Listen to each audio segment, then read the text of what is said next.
Os ataques aéreos de Israel em Gaza estão destruindo as principais infraestruturas do Hamas, mas o impacto vai muito além disso. Cada bombardeio enfraquece a liderança e a moral do grupo, desestabilizando suas operações de dentro para fora. O que você precisa saber é como esses ataques moldam a guerra e o futuro da região. Fique ligado, inscreva-se no canal e ative as notificações para entender como a Força Aérea de Israel está virando o jogo contra o Hamas. A libertação de Gadi Moisés, um homem de 80 anos, após 482 dias como refém do Hamas, foi um marco importante. Mas não foi apenas ele. Outros 8 reféns também foram libertados em um acordo com Israel. Imagine o alívio dessas famílias, depois de tanto tempo de incerteza e sofrimento. A questão é que, embora a libertação desses reféns tenha sido uma vitória, ela também expôs a cruel realidade de como o Hamas usa seus prisioneiros como peças de negociação e propaganda. A expectativa de que essas pessoas voltassem para casa vivas foi uma dádiva, mas os danos psicológicos e a manipulação do processo de negociação são o que fica para as vítimas e seus entes queridos. Israel, por sua vez, teve que tomar uma decisão difícil. Libertar esses reféns era um passo estratégico para reduzir tensões, mas também uma maneira de enfraquecer a imagem do Hamas, que tenta manipular a situação a seu favor. Um ponto importante a ser considerado é que o Hamas não se importa apenas com o controle físico, mas com o controle mental sobre as pessoas e a opinião pública.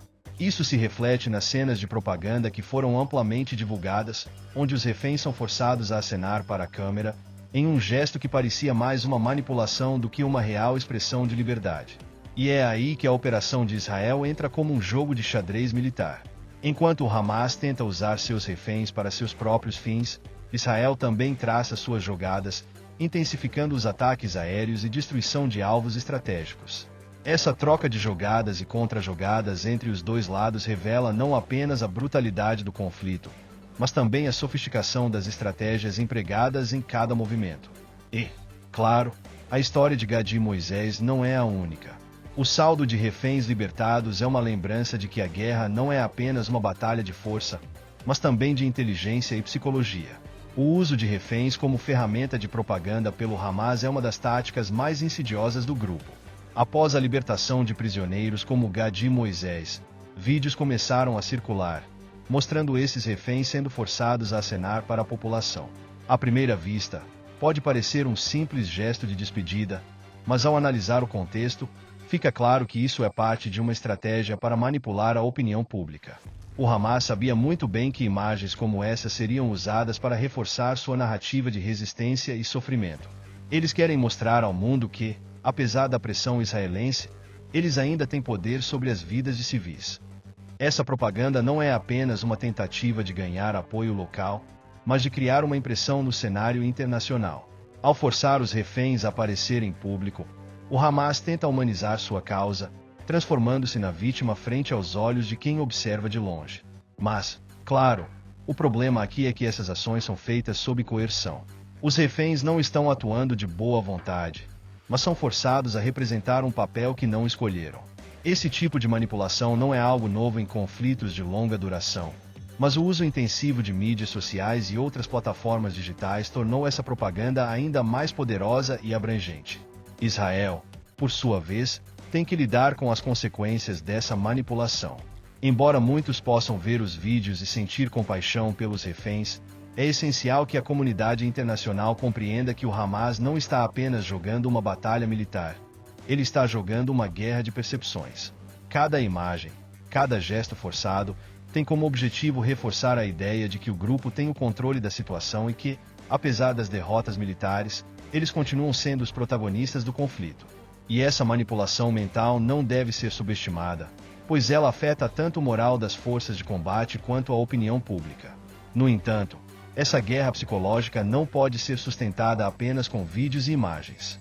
Israel, conhecendo a importância da narrativa, também aposta em suas próprias campanhas de informação. A resposta israelense inclui não só ações militares diretas, mas também uma luta constante para desmentir as mentiras e distorções que o Hamas tenta espalhar. Agora, com a intensificação dos ataques aéreos, a pressão sobre o Hamas se torna cada vez mais insustentável, o que prepara o terreno para a próxima ofensiva contra suas infraestruturas. A Força Aérea de Israel, IDF, sempre foi um pilar central da defesa do país, e sua capacidade de resposta rápida e eficiente tem sido uma das chaves para o sucesso nas operações militares. Durante os últimos meses, ela tem se destacado em ações precisas e coordenadas, que não só atingem alvos estratégicos do Hamas, mas também minimizam danos a civis e infraestrutura civil. A utilização de ataques aéreos não é apenas uma demonstração de poder, mas uma estratégia focada em eliminar as principais ameaças ao longo do tempo. Com a constante evolução das tecnologias, Israel tem refinado sua capacidade de atingir alvos com extrema precisão, como mostrado na recente eliminação de terroristas que atacavam as forças israelenses com explosivos. O impacto dessas operações aéreas vai além da destruição física.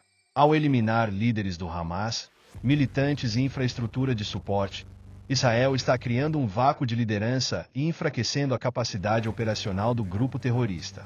O caso de um militante que foi neutralizado após lançar explosivos contra forças israelenses é apenas um exemplo de como a Força Aérea de Israel tem sido capaz de responder rapidamente a ameaças emergentes. Isso não significa apenas defender os territórios de Israel, mas também assegurar a vitória no campo da guerra psicológica.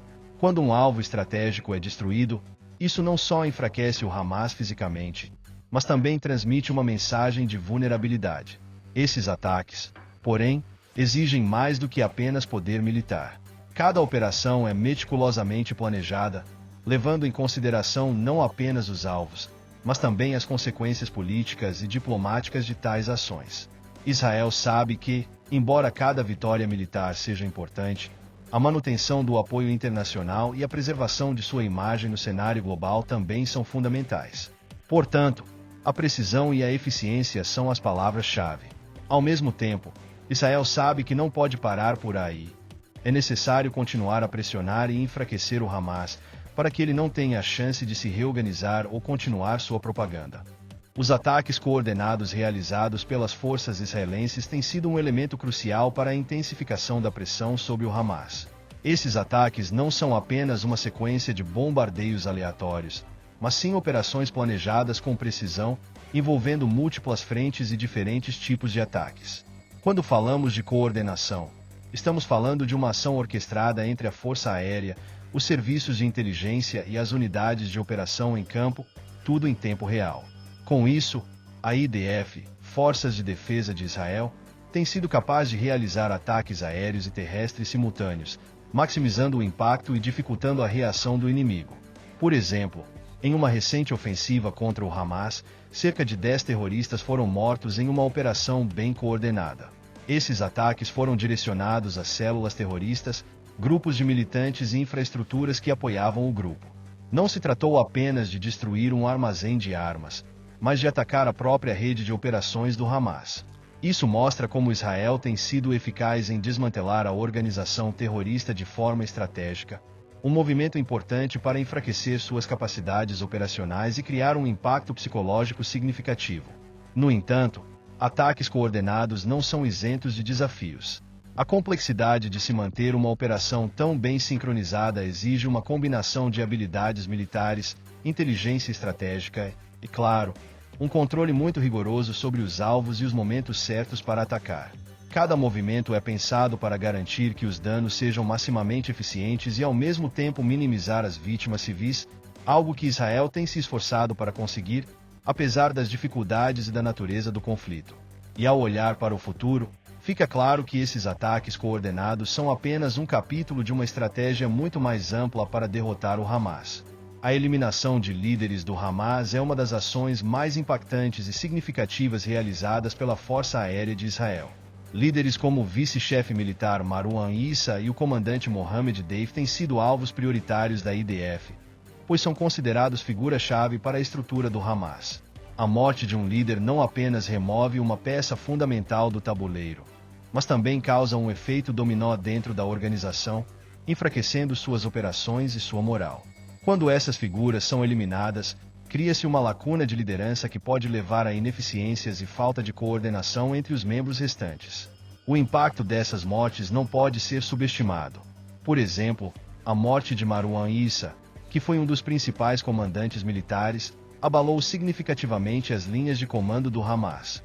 A ausência de Issa afetou diretamente as estratégias de combate e as decisões operacionais da organização. Isso abre uma janela para ataques mais direcionados e bem-sucedidos, já que a hierarquia do Hamas fica desorganizada. Para Israel, eliminar esses líderes é uma forma de atacar o coração da resistência do grupo, tornando mais difícil para eles manterem operações eficazes. No entanto, a morte de líderes do Hamas também tem implicações diplomáticas e estratégicas. Por um lado, Israel fortalece sua posição no conflito, mas, por outro, o Hamas pode se tornar mais agressivo em resposta. Além disso, a eliminação de líderes não significa necessariamente o fim do grupo terrorista. Muitas vezes, outros membros do Hamas rapidamente assumem as funções de liderança e o ciclo de violência continua. A chave aqui é a continuidade dos ataques, focando sempre nas cabeças da organização.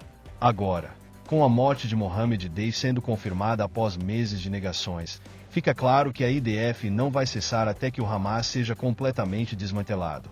Os ataques de Israel ao Hamas em Gaza estão mudando o rumo do conflito, mas o que vem a seguir, o futuro da região ainda é incerto. E você? O que acha dos impactos desses ataques? Deixe sua opinião nos comentários.